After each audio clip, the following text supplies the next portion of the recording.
Hey guys, Pattykicks here. Today I wanted to share some tips on my favorite thing to do in any FPS game, sniping. The ability to one-shot kill an opponent from any distance is one of the most exciting things you can do in any game. Mastery of sniping requires a precise hand and exceptional map awareness to be the most effective. I've been focused on sniping in competitive games for the last 20 years or so, starting back in the days of Counter-Strike 1.5 and Halo 1, throughout the entire Battlefield series, the entirety of Destiny 1, and now I'm happy to see that sniping is making a big comeback in Destiny 2. It's been my mission to study the best of the best and understand what makes them stand head and shoulders above the competition. My goal today is to share some of this knowledge with you and hopefully make you a better sniper and have more fun gaming. Since there's a lot of ground to cover here, I decided to break this guide into a few parts. I'm also going to include some timestamps in the description so you can bounce around to whichever parts make most sense for you, but at some point I'd love to see you watch the entire thing.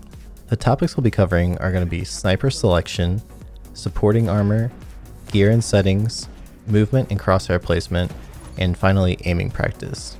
My goal in creating this guide is to combine timeless fundamentals with the current state of Destiny 2 so that you're able to improve in the current sandbox as well as learn some skills that'll help you for years to come. So let's get started. So the first thing we want to talk about is choosing the right sniper for you. There's a couple basic things you want to be looking for. The number one thing is that you want a snappy aim and a low zoom. So this means that you're looking for perks like quick draw or snapshot on your sniper, as well as a low zoom factor overall. There's also a couple unique perks that might help you. Things like opening shot, moving target, no distractions, and box breathing. These each have some unique features that can make things a little bit interesting. Opening shot gives you a little bit better range and accuracy on your first shot. So that means that you're going to be more likely to hit those shots that are just a little bit off of your target.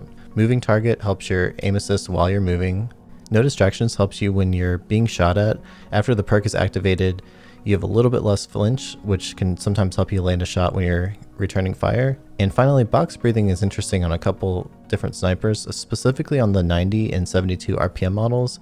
When you do have box breathing activated, you can one-shot most supers in the current sandbox. There's a few snipers in the current sandbox that stand out among the rest. Some of these are easy to farm for and some of them are a little bit more challenging, but they're all good choices. Some of the ones to keep an eye out for are Beloved, Alone as a God, Twilight Oath, specifically the curated role is really great, the Supremacy, Bite of the Fox, and Tatara Gaze. Tatara's is interesting because it's a 72 RPM sniper, and when you get kill clip activated on it, it can actually one-shot body. The thing that makes each of these snipers unique outside of the Tatara Gaze is that they're all very low zoom, which is very hard to find on many snipers in Destiny. Another thing to point out is that in most current tournaments, 140 RPM snipers are currently banned, so that means that things like Alone as a God and Twilight Oath and the Supremacy are off the table. For that reason, I've personally been spending most of my time trying to master the Beloved. It's an easy to farm sniper from the Menagerie, can have some great perks, and overall it's a nice low zoom, high aim assist, and a great sniper to use. The most important thing though when picking a sniper is choosing one that feels comfortable to you and spending a lot of time so that it becomes an extension of your hand. In Destiny 2, each sniper tends to have a different zoom level. That means that especially on mouse and keyboard, your sensitivity feels a little bit different with each sniper, and that can create a lot of inconsistency. So I definitely recommend sticking with one sniper to try to master that one. It'll make you more consistent and a better player overall. As far as armor goes, there's actually quite a few perks here that can help you out a lot. The general goal is that we're trying to stack as many beneficial perks as possible to make the aiming a little bit easier and give you more ammo and less flinch when the enemy's shooting at you. So looking at the helmet, we have the ability to get enhanced sniper targeting. This is going to be one of the most beneficial perks you can possibly get on your armor. It's going to give you a little bit better aim assist while you're sniping, and it also gives you a little bit faster time to aim down sights, especially if you don't have a sniper that has either snapshot or quick draw. On both the gloves and the class item, we can get Sniper Scavenger. That means that instead of picking up one bullet from a green brick on the ground, we get either one bonus round or two bonus rounds depending on how many scavenger perks. You can get a total of 3 bullets for every green brick that you pick up if you have double scavenger running. On the chest, we're looking for Enhanced Sniper Unflinching.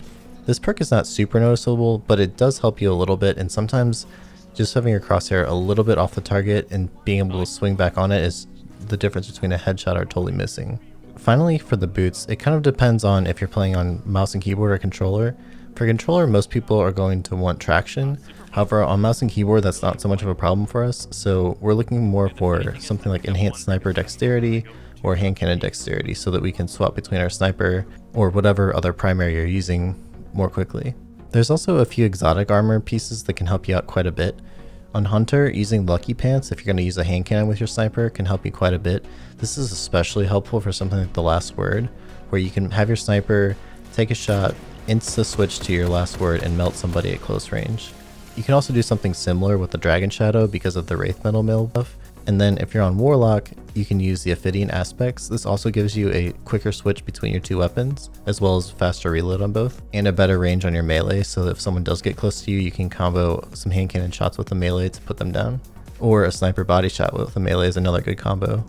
For Titan, there's not a whole lot of armor that's really going to help you out specifically for sniping, but you do have the one-eyed mask, of course, so don't feel too bad about that one. The next topic we're going to cover is gear and settings.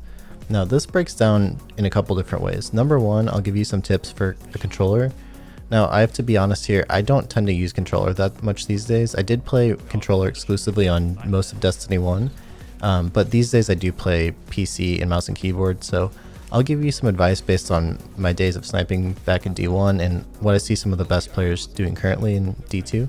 From what I've studied, it seems like most of the top players have a sensitivity range somewhere between 3 and 7. There are some outliers, but generally speaking that seems to be pretty good advice.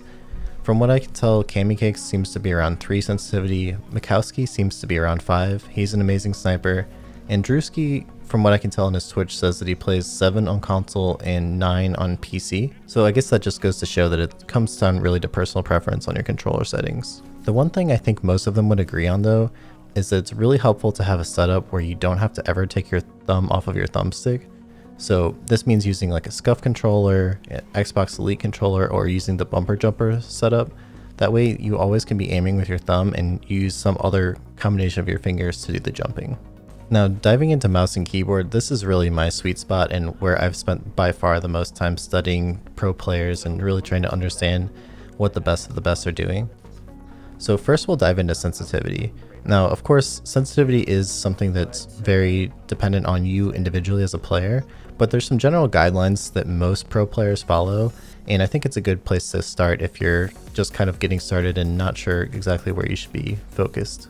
I take most of my advice from studying the pro Counter-Strike scene. I've been watching this literally for about 20 years, and there's some consistent elements that most players tend to follow. Generally speaking, the rule of thumb is to play at a lower sensitivity.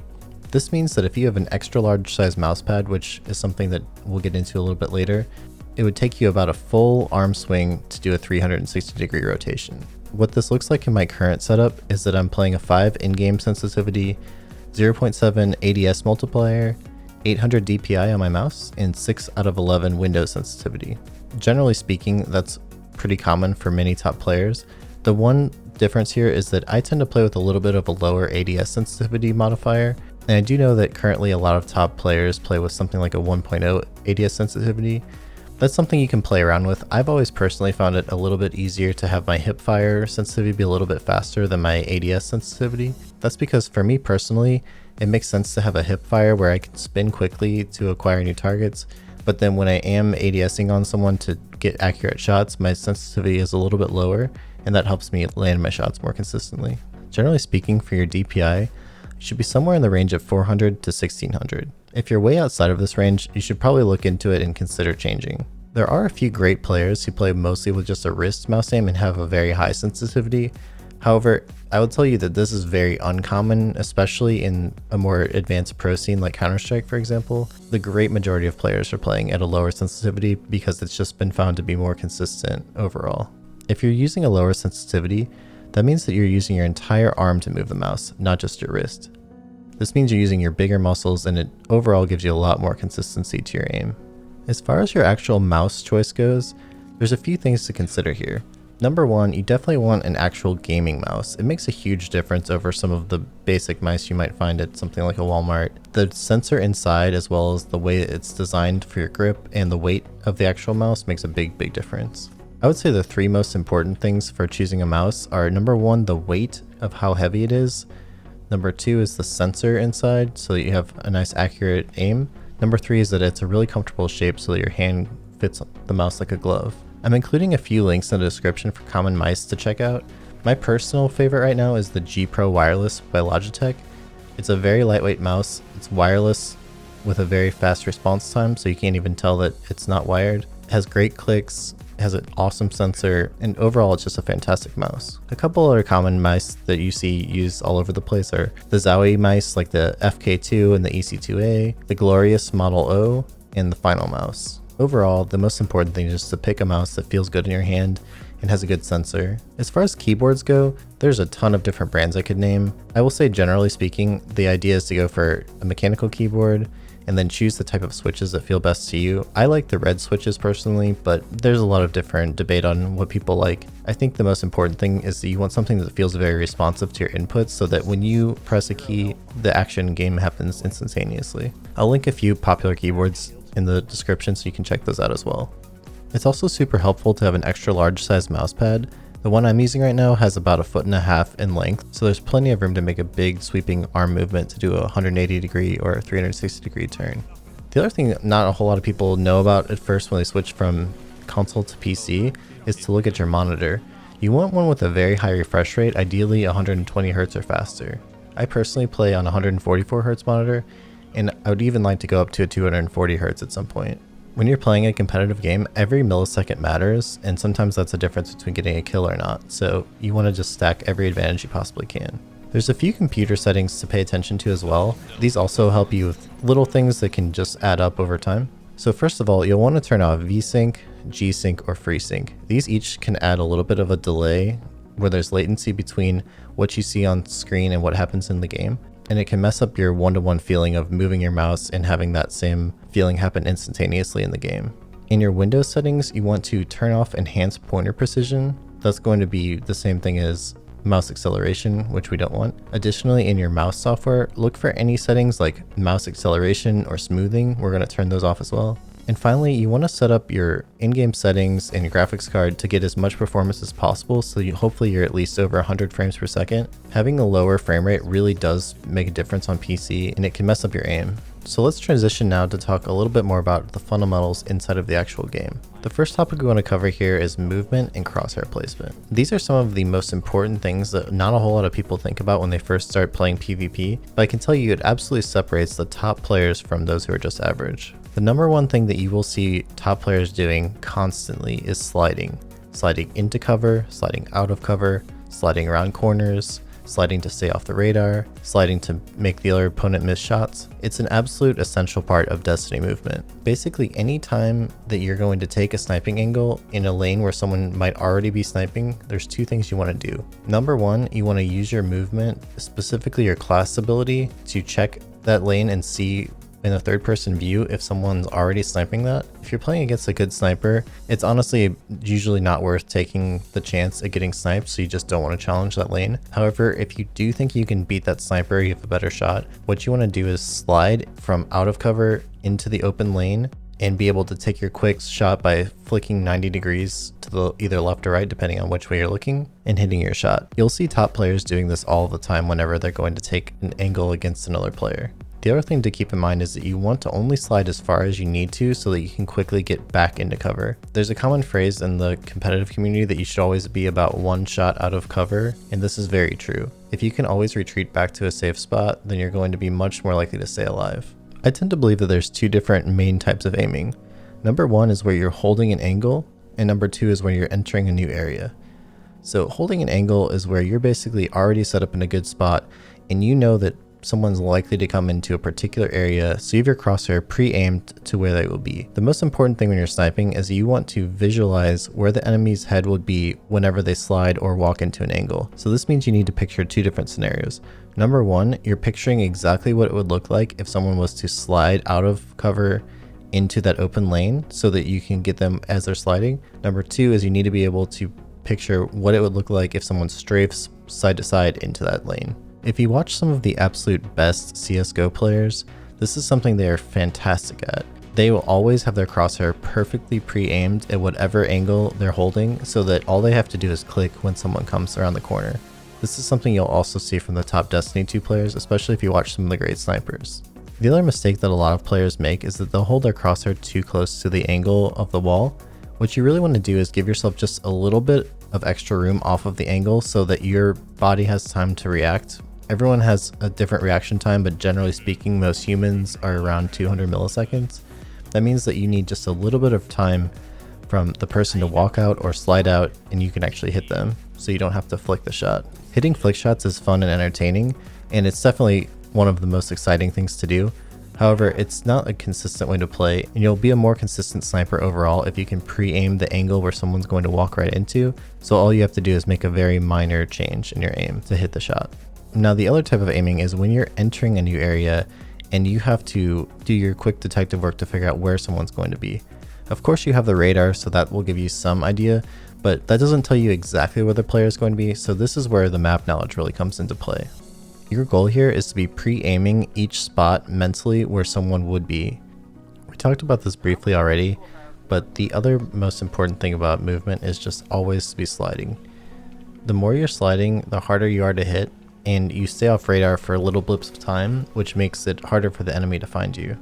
You're also a lot harder to hit while you're moving than you are when you're standing still or just strafing.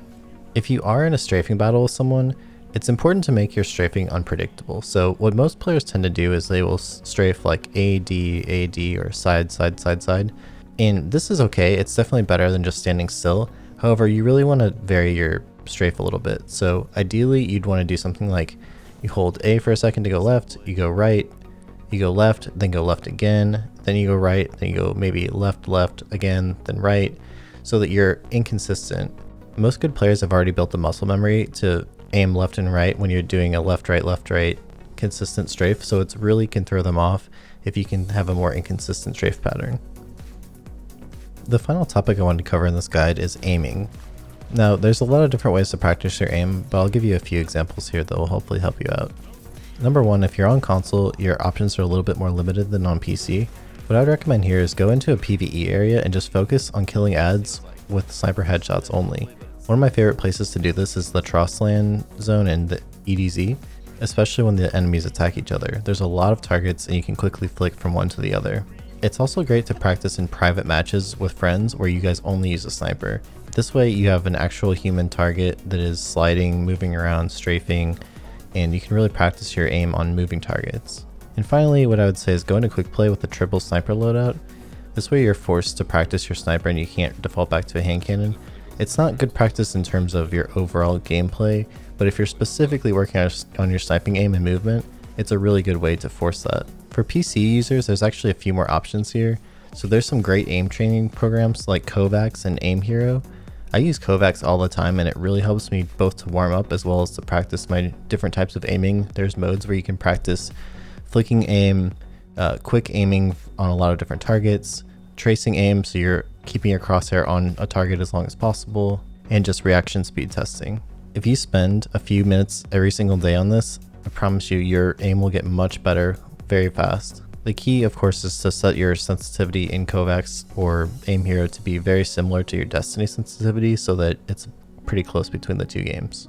If one is drastically different than the other, it's not going to help your muscle memory, and really most of sniping comes down to just mastering that muscle memory so that your brain knows to flick a certain amount of inches on your mousepad or on your control stick and hit that shot. The other great thing to do is to study top players and see what you can learn from them. There's a few great content creators in Destiny who regularly stream or do YouTube videos of their content. Some of the ones I check out for mouse and keyboard are Little Sonic, Fox, Panda, and Potato. On controller, you have Drewski and Makowski. All of these guys are excellent players, and just by watching them, you'll learn through osmosis and figure out a lot of little tricks and things that they do. It's a great way to learn. So I hope this guide was helpful for you.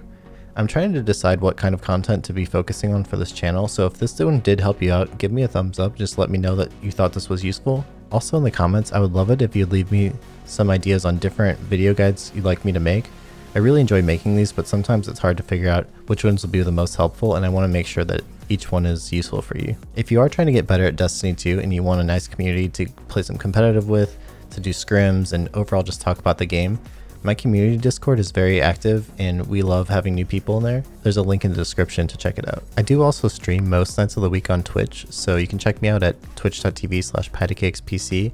I love talking about sniping, Destiny 2 gameplay, PvP, competitive, anything in that realm, so please stop by, say hi, and I'd love to answer any questions you might have. Alright, that wraps it up. I will catch you guys next time.